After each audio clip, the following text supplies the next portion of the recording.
Saudara-saudariku yang terkasih, kita bertemu lagi.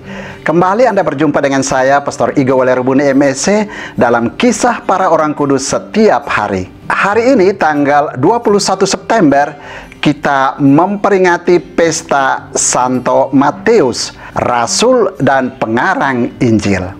Murid-murid Yesus berasal dari lapisan masyarakat dengan pekerjaan dan gaya hidup masing-masing. Rakyat jelata dan pegawai, miskin dan kaya, nelayan dan pemungut cukai. Hari ini gereja merayakan Pesta Santo Matius, Rasul dan Pengarang Injil. Ayahnya bernama Alfeus. Ia sendiri disebut juga Levi. Matius dikenal luas sebagai pemungut cukai di kota Kapernaum, daerah Galilea. Di kalangan masyarakat Yahudi, terutama para pemimpinnya, jabatan pemungut cukai dipandang sebagai jabatan kotor. Para pemungut cukai dipandang sebagai pendosa yang dapat disejajarkan dengan pembunuh, perampok, penjahat, dan pelacur karena mereka adalah sahabat dan kaki tangan Romawi, bangsa kafir yang menjajah mereka. Meskipun tuduhan itu tidak seluruhnya benar, Matius jelas digolongkan dalam kelompok yang tidak terhormat ini. Apa boleh buat, karena itulah pandangan umum masyarakat Yahudi. Segera terlihat bahwa Matius masih berharga di mata Tuhan. Yesus memanggil dia dengan berkata, "Ikutilah aku." Panggilan ini menunjukkan bahwa bagi Yesus, Matius masih memiliki titik-titik kebaikan yang dapat diandalkan. Peristiwa panggilan Matius sempat mencengangkan banyak orang. Bagaimana mungkin Yesus memanggil dan memilih seseorang pendosa menjadi muridnya? Ketika Matius mengadakan perjamuan besar di rumahnya bagi Yesus dan murid-muridnya, banyak juga pemungut cukai hadir. Kaum Farisi dan orang-orang lain yang tidak menyukai Yesus semakin membenci Yesus. "Mengapa gurumu makan bersama dengan para pendosa?" Pada saat itulah Yesus berkata, "Bukan orang sehat yang memerlukan dokter, melainkan orang sakit. Aku datang bukan untuk memanggil orang saleh, melainkan orang berdosa." Terhadap panggilan Yesus, "Ikutilah aku," Matius segera bangun dan mengikuti Yesus.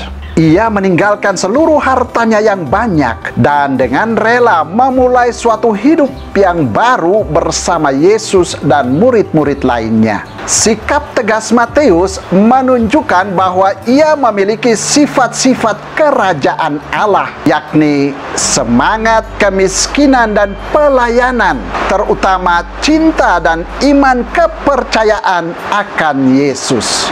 Matius adalah seorang terpelajar. Ia dapat berbicara dan menulis dalam bahasa Yunani dan Aramik, suatu dialek bahasa Ibrani.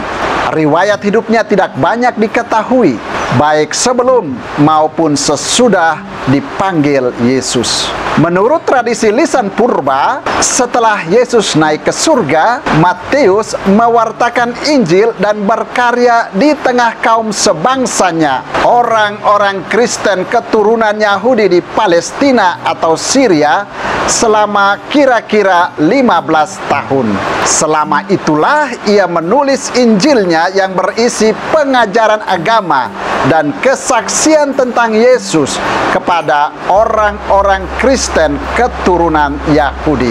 Injilnya ditulis kira-kira antara tahun 50 sampai tahun 65. Dalam Injilnya, Matius menegaskan bahwa Yesus dari Nazaret itu benar-benar Mesias yang dijanjikan Allah dan dinubuatkan para nabi dalam masa Perjanjian Lama.